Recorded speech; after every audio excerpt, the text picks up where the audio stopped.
These are the new voyages of the Starship Enterprise. Its mission, to explore strange new worlds, to seek out new life and new civilizations, to boldly go where no man has gone before.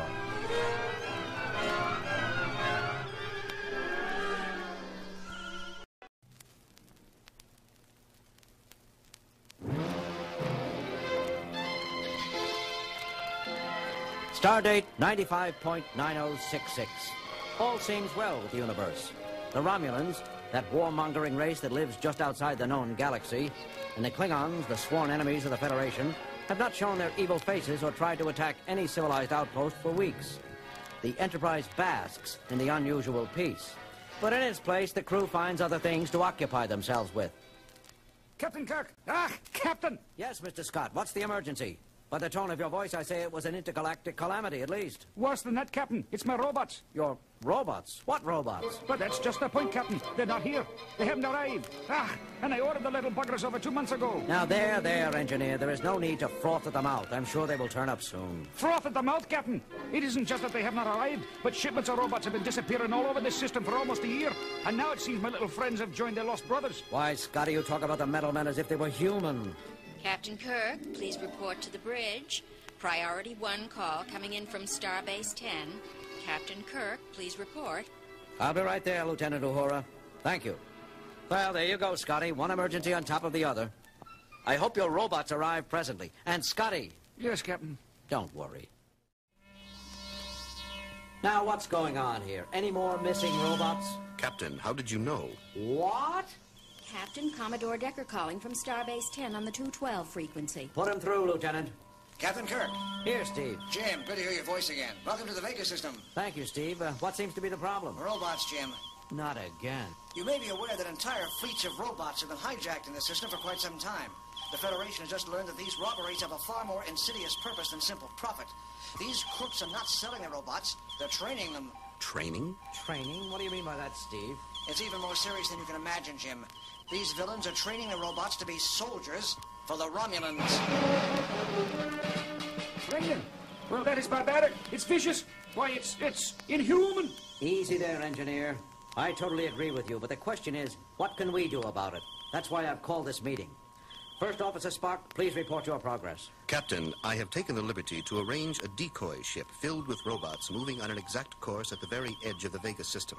It is a primary attraction for the cybernetic criminals. What I think he's trying to say, Captain, is that the decoy ship will certainly make a juicy target for those warmongering bunch of Romulan savages. Heartily put, Ensign Check. Allow Mr. Spock to continue. I'm sorry, Captain. Thank you, sir. Mr. Tanka and Lieutenant Uhura are carefully monitoring the decoy's flight. Given that each of the robot fleets thus far missing disappeared from that sector, I would calculate that we should hear something any moment. Any moment, Mr. Spock? Isn't that guess rather optimistic? Captain Kirk, please report to security. The decoy ship has been attacked. Captain Kirk, report to security immediately. As I was saying, any moment, Captain. Mr. Spock, your Vulcan logic never fails to amaze me. Battle stations, everyone. Mr. Chekhov, let's see if we can't put your energy to good use. We have a pirate ship to capture. The mighty Starship Enterprise made quick work of the battle. No sooner had the Romulan pirate ship swooped in to attack the decoy robot trader than did the Federation ship speed into nearby space at nearly warp factor 9. The villains never knew what hit them. Against the Enterprise's vast array of powerful weapons, the pirates might as well have been using water pistols. Officer Tanka rounded up the 5 Romulan crew members and hustled them down to the brig. I got all of them, Captain. There were no escapes. There never are when Frank Tanka leads a raid. Well done, Mr. Tanka. My congratulations. Mr. Scott, how is the interrogation coming? Captain, those 5 are quieter than a child in a closed playground. I couldn't get a word out of them. Then we're back where we started. Not quite, Captain. I took the liberty of examining the Romulan ship's computer. Wouldn't those tight-lipped bios be surprised if they knew their own machine betrayed them? What is it, Scotty? What did you find? Well, sir, nothing less than a destination. It was programmed into the navigational computer plain as day. These villains were taking these poor robots to a secret stronghold just outside the known galaxy. A Romulan stronghold, eh? Mr. Tanka, please collect the energetic Mr. Chekhov and meet Mr. Scott, Mr. Spock, and myself at the Romulan pirate ship. Mr. Scott, why don't you relieve those pirates of their clothes? I think at least one of their outfits should fit each of us. Now, just what is it you have in mind, Captain? Scotty, our assignment is to break up this dirty ring of robot nappers. The only way we can is to capture the ringleader. And right now, the only way to do that is to disguise ourselves as the pirates and deliver those stolen robots to their destination. Donning the evil robber's clothes, Captain Kirk becomes the leader of a band of robbing intergalactic cutthroats. Helping him fool the leader of the robot nappers are Scotty, Chekhov, and Tanka, all disguised as pirates. Finding the pirate ship on automatic pilot, the four take off for unknown space.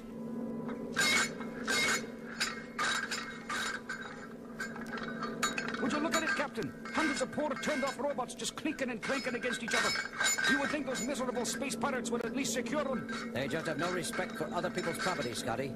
But we don't have time to protect every single one. What I want you to do, engineer, is find the leader of these robots. The leader, Captain? Why, it must be that big robot over there, the one with the almost human arms, legs, and head. Good work, Scotty. Bring it over here, will you? There we are, Captain. Now, Scotty. Commodore Decker said these robots were being trained as war machines. Do you think you can train them to be peace machines? Why, Captain, sure. A robot is just a machine a man can program to do a job automatically. If you can make them fight, you can certainly make them stop. Then they will not fight, automatically. All right, Scotty. You have your work cut out for you. Make sure these robots will not fight. With pleasure, Captain. Captain, we have just entered unknown, unexplored regions outside the galaxy. Don't worry, Ensign. The ship will bring us to our destination safely. But what happens when we get there, Jim? I bet the place will be crawling with Romulans. Crawling? With those bloodthirsty beasts? By the stars, Captain, will we ever get out alive? If my plan works, Mr. Chekhov, we will. I only hope Mr. Scott is a fast worker. By all that's good in the galaxy, we're there already. Jim, Super Secret Robot Outpost is a small moon on the edge of the Federation galaxy. Only the Klingons would have the goal to make a robot attack army right under our very noses. Yes, Mr. Chekhov. Curse those Romulans. Scotty, have you finished yet? Not yet, Captain, but I'm going as fast as I can. I only have 2 hands. Hurry, engineer. Our lives depend on you. Pirate ship Romulus 2. Come in. Do you read me, Romulus 2? The all-powerful, almighty Romulan Empire demands your reply. Captain Kirk, your orders? Answer them, Mr. Tanka. Romulus 2 reporting. All-powerful Romulan Empire. We are coming in for a landing. Excellent. With your shipment of robots, we have enough metal warriors to attack Starbase 10 and destroy it utterly. Hurry, Romulus 2, so we can begin our complete annihilation of the Federation of Planets.